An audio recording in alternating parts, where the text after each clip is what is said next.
Alô, boa noite. Eu não sou um palestrante como se entende que é um palestrante, eu não preparo nada.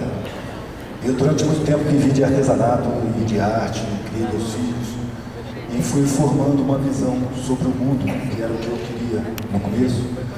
E a partir de um certo ponto começaram a me pedir para falar. É muito.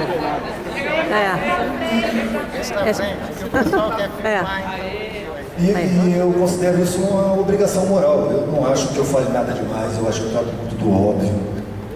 Mas eu tenho um histórico que me deu o privilégio de formar visões de mundo diferentes. Eu nasci numa família muito abastada, estudei em ótimas escolas e eu tinha uma diferença do meu meio social. Eu questionava por que tem tanta gente pobre.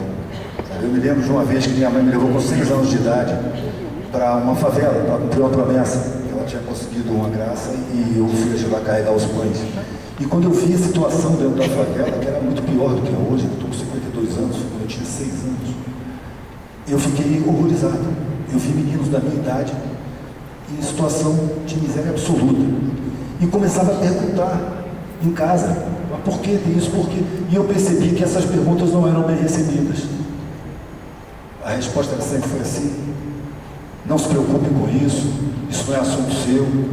Isso foi ao longo da vida até a adolescência. Na adolescência eu desisti de conversar com as pessoas do meu meio, porque para os adultos eu estava arriscado a ser cooptado pelo comunismo, eu estava perdendo tempo, eu estava arrumando uma maneira de ser discriminado, e para os meus colegas eu era um chato, ninguém queria falar daqueles assuntos. E eu tinha uma angústia muito grande dentro de mim que me acompanhou, que eu nunca soube de onde veio, e que preocupava meus pais, inclusive. Meus pais ficavam preocupados: esse cara está com problema, tem que ir num psicólogo, e nada resolvia. E eu fui crescendo, e a vida como ela era me apresentada: você vai ter uma carreira, você vai manter seu padrão, você vai trabalhar todo dia, você vai tirar férias, você vai frequentar clube. Aquilo parecia que não tinha sentido. Eu tinha uma intuição dentro de mim de que a vida era mais do que isso. Quando eu tinha 15 anos, eu entrei para o Banco do Brasil, eu fiz o concurso, entrei. E meu pai até me questionou: você não precisa, você pode se dedicar só ao estudo e tal. Eu falei: não, eu quero experimentar o que é trabalhar no banco. Fiz o concurso, entrei. Com 10 meses eu pedi demissão. Apesar de todo mundo na minha volta bater palmas e falar: você está garantido, eu olhava para aquele cotidiano e me sentia muito mal. A vida não pode ser só isso. Eu trabalhava na agência central do Banco do Brasil em Brasília, subia até o 21º andar e o prédio era todo de vidro. Eu olhava para o horizonte, mas ele tem um horizonte lindíssimo, e os olhos enchiam de água. Eu estou preso aqui, cara, não quero estar aqui, isso não me serve. Eu me sentia como um parafuso, uma porca, uma engrenagem, uma coisa totalmente descartável, facilmente substituível. E eu não contestava diretamente meus pais, mas alguma coisa me dizia: o mundo não é isso que estão me mostrando, tem alguma coisa aqui. Mas eu tentava me enquadrar, eu gostava da família e queria agradar a família. Quando eu não aguentei o Banco do Brasil e pedi demissão, surgiu pela primeira vez uma cobrança: se você não vai ficar no Banco do Brasil, o que você vai fazer na sua vida? E eu não sabia. Eu lembro, com 15, 16 anos, eu ficava angustiado em Brasília, pegava a bicicleta, subia, ia para longe. O que eu vou fazer da minha vida? Eu tenho que ter uma profissão, mas eu olho para esse leque de opções e nada me serve. Não sinto atração por nenhuma delas. Mas eu tenho que agradar a família. Então o que eu vou fazer? De repente diz a luz: eu vou ser militar. Claro, meu pai era militar, eu sempre vi meio militar. Para mim, ser militar era fácil. Então eu entrei para a preparatória de cadetes do Exército. Meu pai tinha me passado uma ideia de que o militar é uma pessoa nobre, uma pessoa que desenvolve a força para proteger o mais fraco. Apontar uma arma para uma pessoa desarmada é uma covardia. A função do mais forte é proteger o mais fraco. Então eu tinha uma ideia muito bonita do militarismo. Mas quando eu entrei no Exército, eu vi tudo ao contrário. Eu aprendi que o povo é uma massa amorfa e acéfala, que se não for muito bem controlada pode ser perigosa, que é preciso reprimir a população. Estava na época ainda da ditadura, né? As manifestações eram totalmente, aliás são ainda, mas naquela época era o Exército que fazia isso. Até o dia que eu me vi com um fuzil apontando para uma multidão de estudantes de medicina. E a partir desse dia, eu decidi que eu não ficaria no exército. E entrou um dilema. Para minha família, era certo de que eu estava com a carreira militar garantida e que eu jamais sairia dali. E eu não tinha coragem de dizer para minha família que não ia ficar. Então eu falei que eu ia, falei para mim mesmo, né? Não, eu fico aqui até terminar o 2º grau, ou o ensino médio, e depois faço qualquer vestibular, passo, porque na minha família é inadmissível não ter curso superior. Eu sou o único que não tem. Cheguei a entrar, mas saí. E como eu não tinha espaço para dialogar na casa, que meus pais eram daquela velha postura de que filho não ensina nada, filho tem que aprender. Então as minhas questões não eram levadas em conta, elas eram abafadas. Você não tem que pensar isso. Você tem que fazer o que eu estou te dizendo. Então eu parei de avisar o que eu ia fazer. Eu pedi desligamento do exército sem avisar. E foi um choque total para a família. A cobrança quadruplicou. Eu voltei para a casa do meu pai, fui fazer um pré-vestibular, e eu não queria fazer vestibular, mas também não tinha coragem de dizer. Eu não via sentido, porque eu pegava os cursos e nenhum me chamava. Eu acredito até hoje que a gente deve fazer na vida o que a gente gosta. Essa imposição de que trabalho é um sacrifício foi uma imposição feita para servir a outras pessoas. Você trabalhar no que você detesta, você passa um terço da vida odiando a sua própria vida. Essa coisa de almejar pela sexta-feira e odiar a segunda-feira, eu acho isso um produtor de doenças. É muita angústia. Nessa, eu fui me aproximando do vestibular. Uma semana antes de eu fazer a inscrição, eu ainda não sabia para que eu ia fazer. A única opção que eu achava palatável, não que eu tivesse o dom ou quisesse, era Belas Artes. Mas eu não tinha vontade de fazer nenhum curso superior. Ao contrário, vivendo na minha classe, eu comecei a perceber que os serviçais eram mais interessantes do que os meus iguais. A forma deles existirem, a forma deles perceberem o mundo, a forma deles se comunicarem, eu sentia atração para me aproximar, para entender como é que funcionava. Durante o exército, eu fiz uns treinamentos bravíssimos. Então eu tinha o couro duro, não tinha medo de dormir no chão, passar fome, nada disso. Então todo feriado, todas as férias, todo tempo que eu tinha, eu viajava de carona, dormindo no chão. Ia para aldeias, pescador, ia para uma vila na montanha e ficava observando as pessoas se relacionarem. Eu comecei a perceber que essa classe mais baixa, ela tem um desenvolvimento racional sabotado. Porque a escola pública não merece o nome de escola, não ensina. Não ensina. O que eu aprendi no exército, depois eu vi no vestibular com as pessoas que estudaram em escola pública, eu vi que a educação pública é uma sabotagem, é uma fachada, não funciona. Agora, assim como quando uma pessoa perde a visão, ela desenvolve a audição, o tato, a intuição, ela desenvolve outros elementos. Quando essa galera não recebe o desenvolvimento racional, desenvolve a intuição. Eu comecei a perceber que a relação entre eles é intuitiva, nas periferias. São poucas palavras, são muitas expressões fisionômicas, são muitos gestos, modos corporais. É uma outra forma de existência. E uma coisa que eu achei muito bonita foi que nesses meios eu encontrava uma solidariedade tão espontânea e tão farta que o meu meio não tinha, que eu me encantava com aquilo ali, ao mesmo tempo que eu me revoltava por eles não terem uma educação decente. Aí um dia eu tentava me aproximar com a igualdade, mas eu sentia que eles não me tratavam com igualdade, apesar de me tratarem com muita simpatia, não me tratavam com igualdade, porque eles são condicionados a se sentir inferiores, e o meu linguajar me separava deles. E eu queria conquistar essa igualdade. Então eu falei, eu vou experimentar o que é não ter nada. Na verdade eu tinha passado, acho que eu pulei uma parte, eu passei para direito. Quando meu pai me perguntou, afinal de contas, para que você vai fazer vestibular? Até hoje eu não sei para que você vai fazer. Eu falei, eu estou pensando em fazer Belas Artes. Foi um escândalo. Foi um escândalo. O que você tem? Você é viado? Você é drogado? Tem que ter uma profissão. Arte é hobby, é brincadeira, é coisa para dondorla, é coisa para gay. E, tá bom, então, direito, tá bom? Direito tá, então tá, fiz vestibular e entrei. Ainda era ditadura. Quando eu entrei na universidade, estava tendo muito movimento estudantil. E as questões que eram levantadas eram as mesmas que eu levantava. Estavam procurando as causas da desigualdade, as causas da pobreza, o controle do país, o controle externo. Eram assuntos que na minha casa não existiam. Então eu me encantei com aquilo. Nos 6 primeiros meses, eu participei desarvorado de todas as atividades. De repente eu comecei a perceber que ali era só conversa. que essas pessoas também não falavam a língua da população, que todo mundo ali falava em revolução, mas que eu não via a menor possibilidade de ter revolução. Você sai da universidade falando academia e vai querer liderar uma revolução sem falar a língua do povo? Não tem jeito. A população não acredita em quem fala marco regulatório, paradigma, que usa essa língua aqui só na academia que se entende. Quem faz revolução, isso já há 19 anos eu percebi, quem faz revolução é quem bota asfalto no chão, é quem planta, é quem colhe, é quem carrega o cimento nas costas, é quem banca a sociedade, é quem constrói a sociedade. Aí pode fazer a revolução. Porque dentro do universo acadêmico existe uma fração mínima que pretende fazer a revolução. O universo acadêmico não chega a 8% da população brasileira. E dentro desses 8%, a fração mínima fala em revolução. Quer dizer, não tem a menor chance.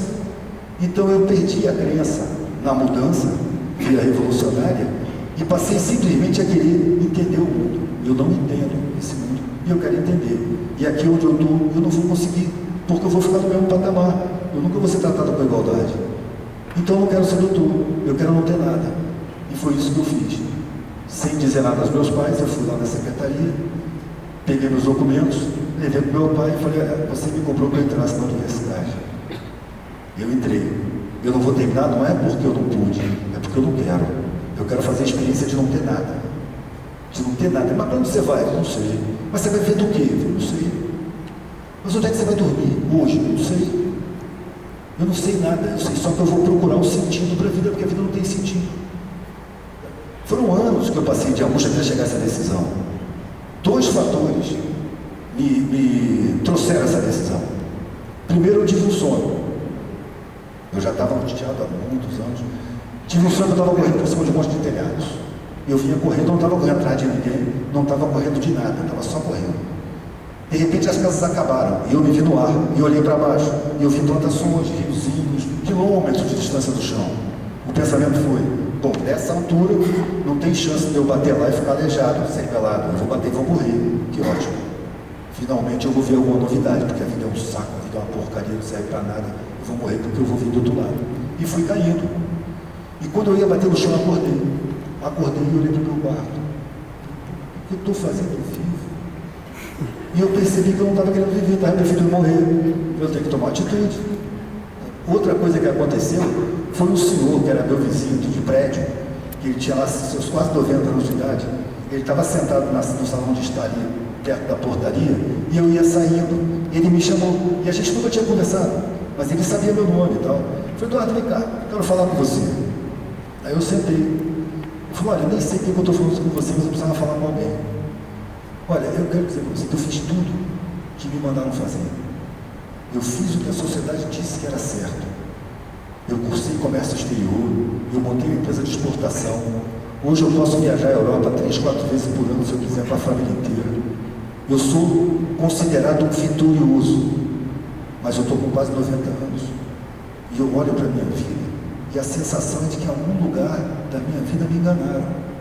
Porque eu sinto um vazio enorme. Toda essa vitória que a sociedade louva, para mim não está significando nada. Eu estou acabando a minha vida, e eu não fiz o que eu queria. Eu fui obrigado a fazer um monte de coisa que eu não queria. Eu tive uma vida de merda, e me arrependo de ter tido essa vida. Cara, imagina, eu com 18, 19 anos, com a angústia que eu estava, na hora, eu nem pensei, eu falei, eu não vou, isso não vai acontecer comigo. Eu vou morrer antes, mas não chego nessa idade, nesse estado. Sabe, tudo isso me levou a ir pegar minhas coisas e decidir ir falar com a família, eu estou saindo fora, eu vou procurar, não sei nem o que, um sentido, uma razão, sabor, chego. Sair dessa falta de sentido. E a família cortou relações. Eu passei 4 horas com meu pai conversando, tentando explicar para ele o que eu queria, o que eu estava fazendo, por que eu estava fazendo. Foram 4 horas de suor, 4 horas de esforço. Ele não conseguia entender o meu desprezo, não conseguia entender a minha traição, não conseguia entender como é que eu tinha condição de fazer todo mundo sofrer tanto. Eu virei o cocô do cavalo do bandido. E eu estava decidido. Demorou, foi o que eu falei com ele, cara, demorou muito tempo para eu chegar nessa decisão. Agora que eu cheguei, não tem retorno. A consequência que vier eu tenho que assumir. E se você quebrar uma perna, vai para o hospital público. Se você tiver problema com a polícia, se você for preso, não me procure. Para nós, você vai ter um furo morto se você sair por essa porta. Eu acredito que ele estava contando com a minha covardia. Ele fala, não, então eu não vou. Eu tomei um tapa, né? Nossa, eu não esperava essa consequência. Eu não contava com isso, eu queria manter contato com vocês. Mas eu demorei muito para chegar nessa conclusão, nessa decisão. E eu acho que eu tenho obrigação moral de assumir todas as consequências. Se essa for uma consequência, não fui eu que decidi. Eu tenho que assumir. E assumi. Foi doloroso, me acusaram de muitas coisas. E eu saí e sabia, conheço meu pai, conheço minha mãe. São pessoas de palavra. Eu sabia que aquilo era real. Não podia mais contar com eles para nada, nem procurar para nada. E eu saí assim mesmo, tranquilamente. E fui. Claro que me doeu pra caramba, doeu muito mais neles até. Meu pai nem era religioso, passou assim. Começou a frequentar a missa, levava o padre para rezar em casa, jantava, ficou. Ele disse que se espiritualizou. E eu fui para a estrada. Muito tempo depois eu percebi que isso foi bom, porque quando eu saí, todo o meu passado foi quebrado. Eu quebrei os vínculos. Eu não tinha mais para onde voltar. Eu não tinha mais família. Porque não foi só meu pai e minha mãe. Meu pai, minha mãe, minha tia, minha madrinha, meu padrinho, meu sobrinho, minhas irmãs, todo mundo. Você está louco. E eu fiquei livre. Em todo lugar que eu chegava, que eu morava, que eu dormia, ou que eu comia, eu fazia um círculo afetivo em volta de mim. E a sensação que eu tinha é que eu formava um vínculo familiar em cada lugar que eu estava. No princípio, na minha cabeça, eu pedia comida, né? Chegava nos lugares, ele me arruma um prato de comida, comia e ia embora. Se o cara falasse, pô, mas se de graça? Não, uma hora de serviço, qualquer coisa que você me deve fazer aí, eu faço. Eu fui vivendo assim, durante um tempo. Na minha cabeça, eu tinha que pedir comida onde tinha sobrando. Então, eu chegava nas cidades e procurava os lugares mais ricos. Mas ali, eles chamavam a polícia. Ali, eles me odiavam. Em Recife, um cara me deu um prato de comida, chamou a polícia ao mesmo tempo. Os policiais pararam do meu lado, ele está fazendo aqui aí. Eu estou comendo, eu pedi uma comida aqui nessa casa, eles me deram. Nessa casa aqui, eu falei, Falei, chamaram a polícia para você. Eu acho que é melhor você não ficar aí não. Eles foram até suaves comigo. Aí eu percebi que ali não era o lugar. E comecei a ir para as periferias e fazer a mesma coisa. Ô senhora, a sua casa tem uma palha aqui do lado, o seu telhado cobre aqui do lado, eu vou dormir aqui do lado da parede, protegido do sereno, a senhora não assusta comigo não, amanhã de manhã eu vou embora. Ela, não senhor. Ah não, entra aqui, você vai dormir aqui dentro. E me botava para dentro. Era aquela solidariedade que eu admirava. E como ali eu estava me colocando inferior a eles, eu comecei a ser tratado com igualdade. E aí eu comecei a aprender a falar a língua dessa gente.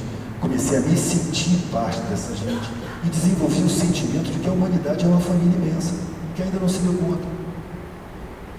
Eu ouvi o Laércio falando que a gente perdeu essas coisas, né? Mas eu acho que a gente ainda não desenvolveu. A gente está caminho. Eu acho que atrás a gente era mais grosseiro e a gente está em processo. E o meu processo se agudizou quando eu comecei a trabalhar dentro de mim mesmo, porque eu percebi que eu tinha um monte de valores implantados. A sensação de superioridade diante da ignorância. Eu falei, o que é ignorância? Porque o cara sabe consertar um cano, ele sabe levantar a casa dele, ele não tem instrução escolar, mas ele tem a solidariedade que eu não conheço. Então, se eu sei muita coisa de um lado, ele sabe muita coisa do outro. As pessoas não têm noção dos saberes que as pedofilias desenvolvem. Os meus filhos, depois que começaram a nascer, eu tinha medo de médico, porque as faculdades de medicina foram infestadas por empresas. Os médicos são condicionados a receitar remédio, a depender da medicina particular, de aparelhos de exame, para poder gastar, para poder dar lucro. O médico, antigamente, ele era praticamente intuitivo. Alô? Deu. Ele era intuitivo, ele examinava, ele apalpava, ele sentia, ele pensava. A última coisa que ele receitava era uma cirurgia, em caso de emergência mesmo. Hoje é a primeira, faz a intervenção. Por quê? Porque dá dinheiro. Então eu tinha medo de médico. O que eu fazia? Procurar as rezadeiras das periferias, as herveiras, os raizeiros. E eu sempre tratei meus filhos com muito sucesso dessa maneira. Eu só procurei a medicina convencional, eu fui aos poucos perdendo confiança nas instituições. Porque as instituições são infiltradas e tratam sempre muito mal a galera lá de baixo, da qual eu passei a fazer parte. Os meus 3 filhos nasceram em hospitais públicos. Nos 3 casos eu tive que tratar com policiais, porque eu não admitia o médico tratar da figura daquela maneira, tratar com descaso, com desprezo, com desrespeito. Todas as vezes deu problema. Por quê? Porque eles não respeitam as pessoas mais pobres. Hoje eu olho para a sociedade e a minha solidariedade está prioritariamente nesses que são excluídos, esses que constroem a sociedade, esses que fizeram essas cadeiras onde vocês estão sentados, esse banco onde eu estou sentado, esse chão, que construíram todas as roupas que estão aqui, que puseram as lâmpadas, que carregaram nas costas, que plantam o que a gente come, muitas vezes preparam o que a gente come, que constroem todos os prédios que a gente vê. Você se planta no centro da cidade, olha em volta, você não vai ver 1 milímetro, que não foi mão de pobre que botou. São eles que tiram o lixo, são eles que fazem a base toda da sociedade. No entanto, eles são enganados, eles são sabotados em educação, são inferiorizados, são inoculados de um sentimento de inferioridade humana, porque eles não têm roupa de marca, porque eles não têm carro, não é porque não tem caráter, não é porque não tem sentimento, não é porque não tem solidariedade, é porque não tem coisas. Isso é um absurdo, isso é uma falácia, a gente está num mundo de mentira. Eu comecei a perceber que na contemporaneidade existe muita escravidão mental, e essas correntes são fabricadas com mentiras. Eu não acredito que a vida é uma competição desenfreada. Eu não acredito que o mundo é conformado por 2 mercados, o de trabalho e o de consumo. Eu acho que isso é uma estratégia de poucos que dominam para virar uns contra os outros, para que a gente não se una. A função da vida é colocada para a gente como fazer sucesso, constituir patrimônio, ter conforto, estabilidade, segurança. Eu peguei carona com um monte de empresários realizados e todos angustiados, porque o que satisfaz a gente é afeto, é integração, são coisas abstratas que não podem ser vendidas nem compradas. Mas a publicidade nos diz o contrário. Você vai ser feliz se tiver esse troço. Felicidade não está nem no nosso patamar ainda. A gente pode ser... É muito difícil eu falar as coisas assim, porque a interpretação costuma ser errada. Eu falo que, não acredito na felicidade, a pessoa vira para o lado e fala, ele faz apologia da infelicidade. Se você não ser feliz, não significa que vai ser infeliz. Eu posso ser bem-humorado, satisfeito, lúcido, sereno, afável, amoroso, mas feliz. Com 19 anos eu cheguei à conclusão que uma pessoa que se diz feliz, ela tem que ser extremamente egoísta e ser completamente indiferente ao sofrimento que está à sua volta, ou é completamente idiota, sem inteligência, ingênua, acredita que todo mundo é feliz. Porque a mim não interessa, cara, a felicidade da indiferença, a felicidade egoísta, a felicidade só para mim. Eu faço parte da família, eu desenvolvi isso andando por aí e vendo as pessoas, olhando no olho, aprendendo a interpretar as fisionomias, aprendendo a sentir a vibração pessoal. Muita gente já percebeu isso, as pessoas emanam uma frequência. Essa frequência é agradável ou desagradável. Do que ela é feita? Ela é feita da nossa personalidade, do nosso temperamento, dos nossos desejos, do nosso caráter, da nossa afetividade, das nossas intenções, dos objetivos de vida, tudo que é abstrato. Então a gente está no mundo, vivendo em torno da matéria, colocando a matéria num patamar elevadíssimo, se sentindo inferior porque o outro tem um carro mais caro, enquanto que o que satisfaz a gente, o que satisfaz a alma da gente é tudo abstrato, não tem nada a ver com a matéria. Eu aprendi a prescindir da matéria. Quando eu falo que, por exemplo, eu tenho vergonha de luxo, de excesso, de desperdício, aí eu ouço a pessoa falar para o outro, ele gosta de pobreza. Ninguém gosta de pobreza. Para mim, não haveria pobreza no planeta. E ninguém pode me convencer que não existe dinheiro e tecnologia para resolver esse problema. Existe, isso é facilmente resolvível. O que acontece é que esse punhado que tomou conta do poder, o poder real, não o poder político. O poder político é subalterno. Quem manda, quem faz política pública é empresário, grande empresário, que financia a campanha e amarra o político na campanha. O político, quando ele exerce o mandato dele, ele está satisfazendo o financiador de campanha. Porque se ele não satisfizer, além dele perder o financiamento, a mídia ainda vai vir para cima dele e vai difamar. Então a gente precisa perder a ilusão de que o político exerce algum poder. O político ele gerencia. Quem exerce poder são os grandes empresários. E exercem porque nós acreditamos nos valores que eles apregoam pela mídia, pela publicidade, usando profissionais altamente competentes de psicologia do inconsciente. Quem assistiu O Século do El, que foi um filme feito pela BBC de Londres em 1984, vê lá explicativo como é que a psicologia do inconsciente foi implantada pelas corporações dos Estados Unidos com o sobrinho de Freud, para fazer o consumo virar valor pessoal, valor social. Uma mercadoria que antes era vendida, nossa mercadoria é muito barata, fácil de operar, dura um tempão e trabalha muito bem. Passou a ser propagandeada a nossa mercadoria para pessoas que têm afeto pelo seu chamego, pessoas admiráveis, consideradas pela sociedade, pessoas arrojadas, foram ligando o consumo a valores abstratos. E nisso a gente foi sendo condicionado. A gente acaba tendo vergonha quando a roupa está rasgada, quando a roupa está suja de tinta. Eu tive em casa, minha mãe está com 92 anos. Há pouco tempo atrás, eu tomo cuidado quando eu vou na casa dela, boto uma roupinha assim, legalzinho e tal, mas a maioria das minhas roupas, eu tenho um rasgadinho, eu tenho uma mancha de tinta, eu tenho uns pingos. E às vezes eu esqueço e vou com uma roupa dessa, né? Minha mãe falou assim, quase sempre que eu te vejo, você está com a roupa suja de tinta. Por que você anda com a roupa manchada desse jeito? Eu respondi de bate-pronto, mãe, é para afastar os interesseiros. Porque uma pessoa que me julga pelo meu aspecto é uma pessoa que não me interessa, eu quero que ela me evite. As pessoas que me interessam, elas não vão considerar o que eu estou vestindo, elas vão considerar o que eu sou, o meu olhar, a minha ideia, o meu sentimento, a minha troca, a minha frequência pessoal, que todo mundo tem. Com a prática cotidiana, eu fui percebendo as frequências das pessoas. E comecei depois que eu comecei a ter filho e viver de artesanato, comecei a fazer muito artesanato, eu comecei a sentir vontade de dizer as minhas conclusões. Colocar no meu trabalho, não para mudar o mundo, só para colocar no meu trabalho, para buscar uma satisfação pessoal, para dizer o que eu precisava, que estava entalado aqui. Isso já tinha uns 4 ou 5 anos que eu estava na rua. Aqui comecei a alugar casa, comecei a ter uma vida mais cotidiana, que quando a gente tem criança, a coisa muda um pouco, né? Você tem que tomar mais cuidado com as coisas, tem que ter tudo limpinho, tem que ter higiene, tem que ter sabão, sapólio, tem que ter essas coisas, fogão, tem que cozinhar.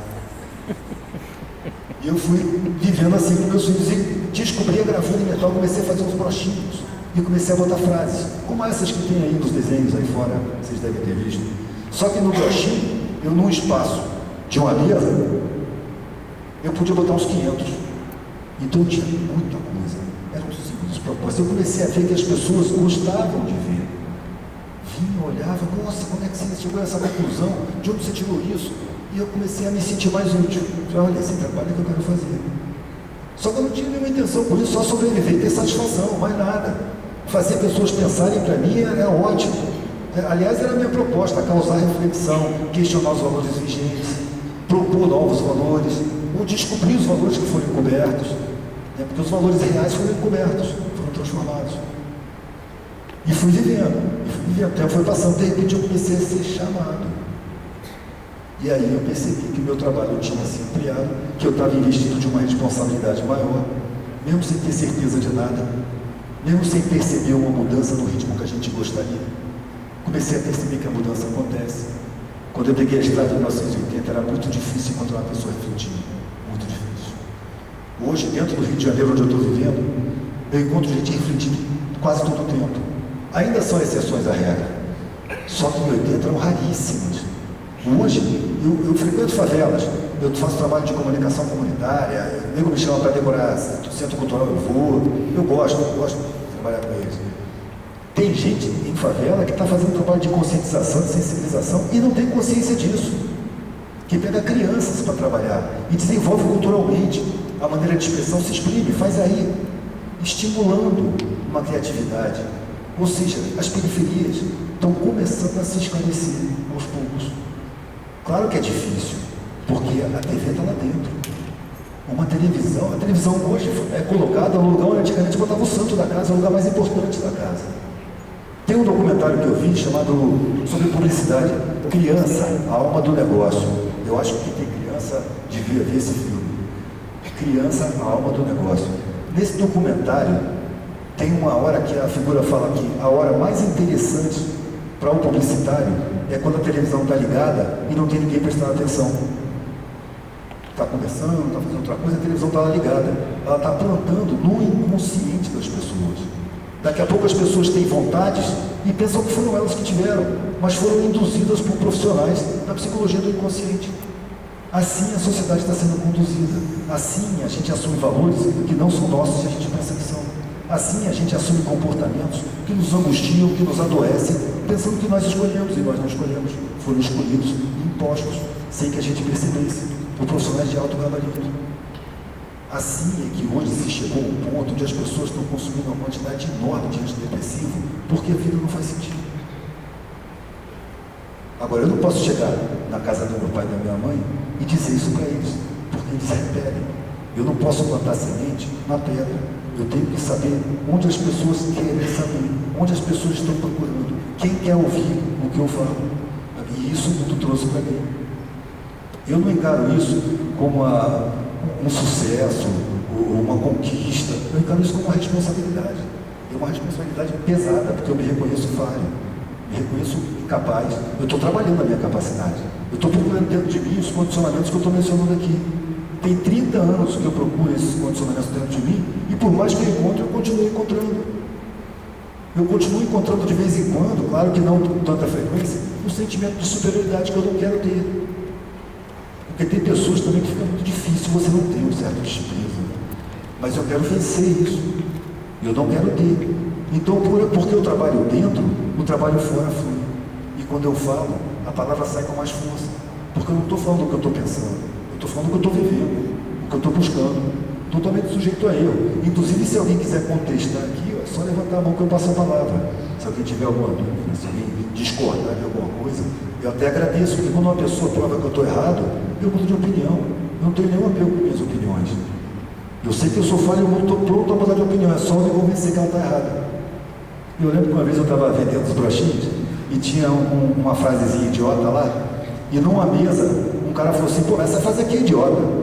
A mesa toda ficou em silêncio, esperando que eu reagisse violentamente, ou pelo menos agressivamente. Eu falei: ah, é? Por que você acha idiota? Ele argumentou, e eu concordei com ele: você tem razão. Aí todo mundo na expectativa. Eu tirei o broxinho, joguei no chão e pisei em cima. A mesa toda gemeu: oh, por que você fez isso? Dava para mim. Então, da minha mão isso aí não sai mais, eu também acho idiota. Não vai mais sair isso da minha mão. Eu estou pronto para mudar. E eu acho que é isso, a vida é mudança. Eu vejo as pessoas se apegarem nas suas verdades e elas estacionam, não se movimentam, fica ali marcando passo, marcando passo, marcando passo. Todo mundo está ultrapassando, ela está ali marcando passo, porque está pegada numa verdade. A gente não tem acesso à verdade. A gente recebeu um pouquinho de razão, um pouquinho mais do que um cachorro ou um macaco, e já quer explicar o universo, já quer entender tudo. É uma dificuldade muito grande em declarar que a gente não sabe.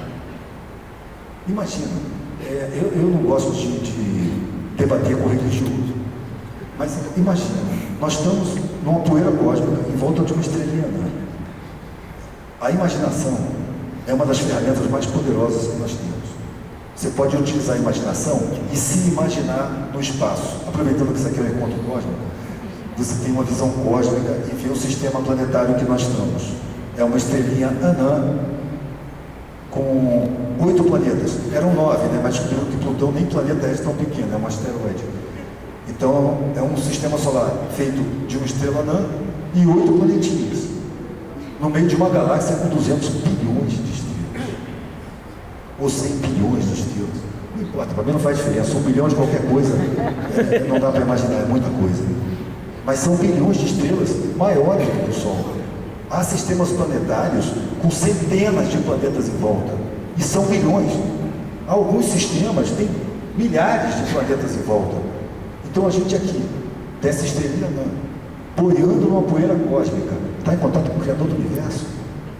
É infantil isso. Eu falo direto com Deus: quem sou eu?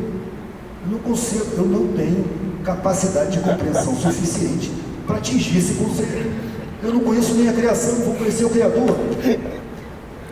É tão ridículo isso que aparece um monte de interpretação diferente e começam a brigar entre si, um dizendo que o outro é o diabo. É ridículo, porque a gente não assume que não sabe e não pode saber. Eu tenho que saber tratar com o meu semelhante, eu tenho que saber viver em sociedade, eu tenho que saber tratar da minha raiva, cuidar dos meus sentimentos, dos meus objetivos de vida, do meu padrão vibracional. Eu tenho um monte de trabalho para fazer aqui dentro, e esse trabalho ele vaza para fora, mas prioritariamente eu tenho que fazer esse trabalho aqui dentro, porque todas as falhas que eu vejo no mundo, a soberba, o orgulho, a intolerância, eu vejo em mim, e é em mim que eu tenho que trabalhar isso. E quando eu trabalho em mim, sem eu querer, sem eu pretender, o mundo começa a absorver isso. Começam a aparecer pessoas que percebem e se sentem atraídas, sem saber porquê. E trazem assuntos. E a gente debate, a gente conversa, com muita simplicidade, sem nenhuma pretensão, mantendo sempre a dúvida do lado, sem certeza. Nós não temos direito a grandes certezas. Nós temos direito a pequenas certezas. Ou seja, a nossa capacidade é muito pequena, isso é uma certeza. Mas nós estamos trabalhando isso. Nós já viemos trabalhando isso há muito tempo e vamos continuar trabalhando, porque essa é a função da vida. Quando meu pai falou para mim, você não tem ambição nenhuma? Eu falei, ao contrário, eu tenho uma ambição desmedida. Eu tenho uma ambição que você não pode calcular. Eu tenho uma ambição tão grande que dinheiro, conforto, estabilidade, segurança é pouco. Eu quero mais. Mas o que você quer da vida? Eu quero da vida o que eu puder levar dela. O que eu não puder levar dela não tem tanta importância assim. Aí ele parou. Você está com problema. Você precisa de um psicólogo. Vai se tratar, eu pago para você. Eu falei, olha, eu acho que eu não preciso. Mas eu não queria bater de frente. Eu falei, eu acho que eu não preciso. Mas se você quer que eu vá, se dispõe a pagar, eu vou. E fui. Aí fui no psicólogo. O idiota estava comendo as consultas, né? Na primeira consulta, logo depois eles vieram. Aí eu fui na segunda consulta, logo depois eles vieram. Eram 2 consultas de cada vez. Eu entrava e explicava para ele, perguntava se ele estava entendendo. Ele disse, estou entendendo. Então, cara, você precisa explicar isso para meus pais, porque você tem diploma, eu não tenho, eles não acreditam em mim. Você acha que eu estou desequilibrado? Eu falei, não. Mas é impressionante a sua decisão. Eu falei, tá, mas ela não está em discussão. Você tem que dizer para meus pais que eu não estou equilibrado, que eu sei o que eu estou fazendo. Na terceira consulta eu perguntei, qual é a sua? Você está querendo ganhar dinheiro mole? Aí ele falou com meus pais. Aí minha mãe veio falar comigo. O psicólogo falou que não tem problema não, mas você tem problema sim. Vai no psiquiatra. Cara, me mandaram no psiquiatra, diretor de um hospital psiquiátrico que São Cristóvão, um medalhão. Minha mãe gosta dos medalhões. Vai nesse cara que ele é muito bom, ele vai descobrir o que você tem. Eu não tenho nada. Tá bom, vou lá. Aí fui. Engraçado, eu cheguei lá e tinha uma sala de espera. E aquelas pessoas se amam. Os olhares. Eu fiquei ali, né? Nossa, caralho, isso pensa muito bom. Esperei um pouquinho, daqui a pouco o cara abriu a porta. Entra aí, você que é o filho do Marinho? É. O cara também era coronel, era psiquiatra coronel. Aí eu entrei, você tá aí. Qual é o seu problema? Eu falei, olha, o meu problema não tem não. Eu acho que eu sou o problema. Eu falei, me explica o que está acontecendo. Aí eu expliquei para ele o que estava acontecendo. Ele falou assim, olha, eu gosto muito do seu pai, mas você viu a sala aí fora? Tá cheio de gente precisando de mim aí, você não precisa de mim não, cara, vai embora. Eu vou ligar pro seu pai e dizer que você não é doido não. E foi, ligou pro meu pai. Aí minha mãe veio falar comigo. Olha, meu filho, eu conheço um padre exorcista.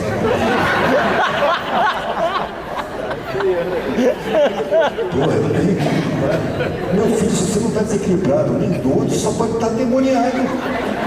Isso é um demônio te assediando, virando você contra a sua família. Eu não estou contra a minha família, eu estou querendo arrumar um sentido para a vida. Isso é que não é possível. Você tem que ir nesse padre, ele vai te benzer, ele é exorcista, ele é muito bom. E eu fui. O padre era muito legal. Ele era vidente, eu senti que ele era vidente. Ele rezava a missa, aí depois tinha um quartinho que ele ia para lá e enchia de beata. Aquelas figurinhas curvadinhas, sabe? Eu não sei o que significa aquele X. Elas botam nos ombros assim, igual o padre também tem. E todo mundo ali curvadinho. Aí o cara rezava em latim e as pessoas levantavam a garrafa de água e ele benzia as garrafas assim. E isso, eu acho que tem alguma coisa aí. Ele fluidifica a água lá. A coisa é boa. Depois ele escolhe pessoas para ficar. Ele dá a bênção. E como todo mundo que está ali tem problema, ele fala assim, fica você e fica você. E quem quiser ficar além disso, ele bota para fora. O cara era um alemão, grandão, ele sai, porra, sai, não tem papo com você, não falei para você ficar. E na escolha dele, ela botou para mim. Eu achei que era por causa da minha altura, porque todo mundo ali estava covardia. E eu estava em pé lá atrás, de braço cruzado, olhando. Ele falou, fica você. Tá bom. Aí eu fiquei, e ele botou todo mundo para fora, as beatas assediavam o cara, e ele empurrava, sai. e botou todo mundo para fora, ficou só aqueles que ele escolheu. Aí ele foi um por um, ele e umas irmãzinhas, cara, parecia uma sessão espírita. Ele cercava a pessoa com as irmãzinhas, elas botavam a mão na cabeça da figura, o padre começava a rezar em latim, de repente quando as irmãzinhas passavam mal. Aí duas pegavam, levavam para fora, aí vinha com mais uma, entrava e rezava a outra pessoa, ia rezando pessoa por pessoa, e ele me deixou por último, e minha mãe do lado. Aí tá, foi rezando. Quando chegou na minha vez, ele dispensou as irmãzinhas, vocês podem ir embora, eu falei, cacete. Achei que ia só me rezar. Aí ele olhou para minha mãe e falou assim, o que você está fazendo aqui? Ela falou, sou a mãe dele. Não perguntei quem você é. Eu falei para ele ficar, você não, você pode sair. Aí minha mãe saiu. E minha mãe é uma pessoa orgulhosa, ela era a mulher do comandante, nunca ninguém falava assim, quem você pensa que ia falar assim comigo? Ela saiu. Ficou olhando, nossa, ela tem medo dele mesmo. Aí ele botou um banco e falou, senta aqui. Eu sentei, ele pegou outro banco, botou na minha frente, sentou e ficou me olhando no olho.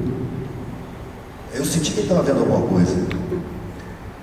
Depois de um minuto, assim, no silêncio constrangedor, ele falou, olha, sua decisão é muito difícil. Sua vida vai ser muito difícil, mas vai ser muito bonita. Você tomou uma decisão que vai te custar caro, mas a sua vida vai ser muito bonita. Agora você precisa ir à missa, você precisa confessar, você precisa comungar. Eu comecei a rir. Você está rindo de quê? Eu falei, olha, uma coisa é o que você está sentindo, do seu respeito. Outra coisa é o que você pensa. Isso eu não respeito, eu penso diferente. Aí ele riu, batendo no meu ombro. Falei, vai tranquilo, pense em Deus, vai tá comigo. Não tem problema. Aí eu saí. Quando eu saí, minha mãe apareceu. O que ele falou? Ele falou que eu estou certo, minha mãe disse, mentira sua. Quem que o cara mandou ela sair? Tinha que estar lá. E depois ela sediou ele, eu soube que ela voltou lá e ficou brigando com ele. E ele acabou dizendo, ele está endemoniado mesmo. Ela teve certeza. Até hoje ela manda rezar a missa para mim. Vai rezar mais uma missa para você. Tá bom, legal. Ela forma padres, ela precisa disso, e eu tenho que respeitar, eu não posso esculachar. Sabe? Isso faz parte da busca humana, porque existem níveis de consciência que a pessoa precisa parar de fazer o mal por medo do castigo. Não é porque fazer o mal desagrada, não. Eu, se uma pessoa me para na rua e fala, você me prejudicou, na memória eu paro, como que eu te prejudiquei? Primeiro eu vou pensar que é mentira. E depois, se ele provar para mim que eu prejudiquei mesmo, eu tenho certeza que foi sem querer, não tive essa intenção, eu vou tentar compensar. E agora, o que você quer que eu faça, meu irmão? Foi sem querer, você me desculpa. Eu não percebi, não era a minha intenção. Então, isso é uma percepção que veio no decorrer do tempo. A maioria das pessoas não tem. Então tem que evitar fazer o mal, porque senão vai para o inferno. Não faça o mal não, que tem um castigo para você. E também é fazer o bem por interesse. Você faz o bem para receber um prêmio. Uma graça divina, a simpatia divina, a simpatia de um santo. Ou seja, são recursos que no momento são necessários. As pessoas picham muito as seitas evangélicas, que cobram dízimo, essas coisas todas. O primeiro pastor evangélico que eu conheci, ele era um presidiário. Ele estava numa cadeia hedionda. E ele se formou pastor, e ele conseguiu montar uma ala evangélica dentro da cadeia. E na ala evangélica não tinha estupro, não tinha roubo, não tinha violência, não tinha nada, ou seja, melhorou. Como é que eu vou pichar a religião evangélica se ela serve a tanta gente? Não é por causa de um punhado de pastor pilantra que eu vou desqualificar essa religião. Para começar, eu não acredito nem nessa palavra. Religião, religar. Já é uma prepotência. Aliás, é uma coisa que a gente tem de sobra, né? Prepotência e arrogância. Para você se religar, você precisa primeiro se desligar. Quem teve poder para se desligar da criação? Ninguém. Então, religar é impossível, porque nunca houve desligamento. A palavra já está errada, na minha opinião. Posso eu estar errado, mas essa é a minha opinião. Vocês botaram o microfone na minha mão. Manda. Religar veio do verbo relicare, no latim. Mas a palavra religião veio de religio, que é prestar culto aos deuses. Não tem nada a ver com religar. Ah, é? Quem fez isso foi o professor de português. Olha só. Quer dizer o quê? Prestar culto aos deuses. Prestar culto. Está no meu dicionário de latim. Ah, bacana. Que deuses? Então a gente Pode escolher, tem um monte, né? Eu acho que nós temos dentro da gente, cara, deuses e diabos. Depende da circunstância. Eu sempre fui pacifista, sempre. Qualquer um me insulta e eu não reajo. É direito seu. Você é isso e aquilo. É direito seu. Você achar isso a meu respeito, não tem problema. Eu só não concordo, mas respeito seu direito. Eu não me aborreço com isso. Mas as pessoas se aborrecem. As pessoas se fragilizam. O que esse cara está pensando que eu sou? Eu sei o que ele está pensando. Ele está pensando que eu sou um merda. E ele pode pensar que eu sou um merda, não tem problema nenhum. O que ele pensa a meu respeito não me transforma em nada. Por que eu vou me aborrecer?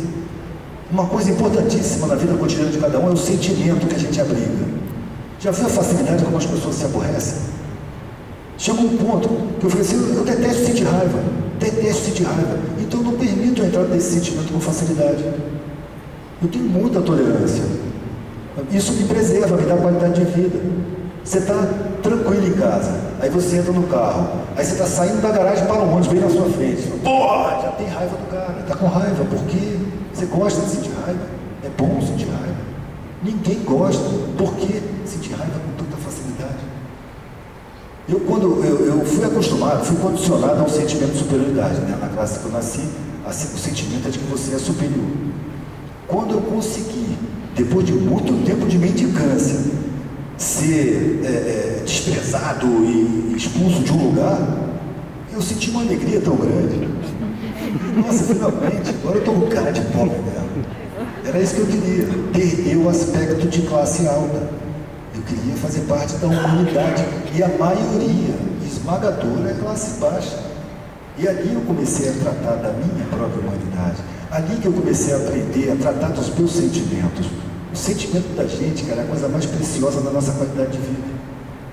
Se a gente preserva o sentimento, o mundo pode pegar fogo e a gente não entra em crise. A gente fica preparado para encarar qualquer situação. Observa a classe mais baixa. Eles têm uma capacidade de superação infinitamente superior à classe mais alta, exatamente porque eles tratam com dificuldade o tempo todo. Naquela tragédia de Petrópolis, de Niterói, em que morreram mais de 600 pessoas numa única noite, no desabamento de casa, dos morros e tal, não teve um suicídio. Teve gente que voltou do trabalho e encontrou a família inteira morta. Ninguém se matou. Era mais uma dificuldade dolorosa para passar, difícil para passar, mas ele não pensa em suicídio. Porque superar dificuldades é prática cotidiana ali. Isso eu falo para quem tem filho. Porque eu já vi gente guerreira que veio do zero, que cresceu e montou uma empresa e tal, depois tem filho e fala, não quero que meu filho passe pelo que eu passei. Sem levar em conta que a disposição que ele teve foi por causa das dificuldades. Aí daí a 10 anos, está surpreso como é que o filho é um bunda mole que só quer ficar dormindo, não quer nada com a vida, claro, dá facilidade para ele e você fragiliza. Você quer fortalecer, dá dificuldade para ele. Meus filhos, eu sempre mandei falar com estranho. Eu acho absurdo os pais não deixarem os filhos falarem com estranhos, porque eles não vão desenvolver o discernimento. As crianças têm que tratar com estranhos para aprender a distinguir o bom do ruim, para aprender a conhecer as pessoas pelo olhar. Você passa algumas instruções, a criança é altamente intuitiva, não precisa muita coisa, é só deixar ela desenvolver. Eu sempre botei meus filhos na roubada. E meus filhos hoje, em qualquer situação, eles se viram. Você pode abduzir meu filho, lá de Visconde Mal onde ele está, levar para Paraíba, joga ele lá em Campina Grande. Meia hora ele já sabe o nome de gente por ali, já sabe onde é que ele vai dormir, está cheio de amigo, porque ele entra em contato, ele não tem medo, ele olha para as coisas, já foi traído, ele já se enganou. E é assim que a gente aprende, se enganando. Eu fui recebido muitas e muitas vezes por gente que nunca me viu, viajando de carona, me botou dentro de casa, não só pobres, gente com coisas caras, eu ficava incomodado. Uma vez o cara me deu uma carona e parou numa casa enorme, uma mansão que tinha, numa cidadezinha pequenininha no interior da Bahia.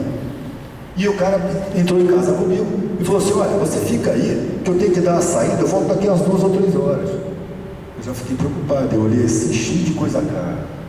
O cara vai me deixar sozinho na casa dele, daqui a pouco ele volta e dá falta de alguma coisa. Vai achar que fui eu.